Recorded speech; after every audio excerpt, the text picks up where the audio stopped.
Ayon sa Pag-asa, Intertropical Convergence Zone or ITCZ nakakaapekto sa Palawan, Visayas at Mindanao, habang easterlies nakakaapekto sa eastern section ng Luzon.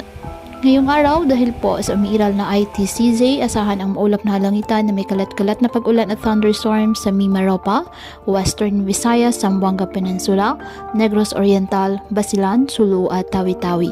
Ang nalalabing bahagi ng Visayas at Mindanao, bahagyang maulap hanggang sa maulap na halangitan with isolated rain showers or thunderstorms dahil pa rin po sa Intertropical Convergence Zone.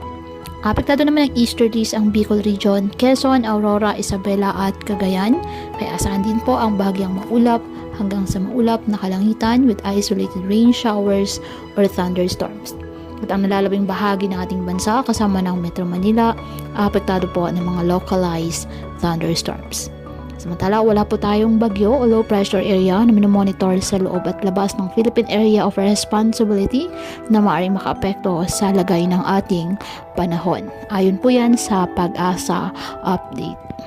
Kaya patuloy pa rin po natin na pinag-iingat ang ating mga kababayan sa banta po ng mga posibilidad ng pagbaha at pagguho ng lupa, lalo na kapag may malalakas na ulan. At ugaliin po na magdala palagi ng payong o kahit anong panangga sa ulan sa tuwing lalabas po ng ating mga tahanan. At yan po muna ang update sa lagay ng panahon ngayong araw. Muli patuloy po tayo na mag-ingat at palaging tandaan, God loves you. Stay safe and God bless.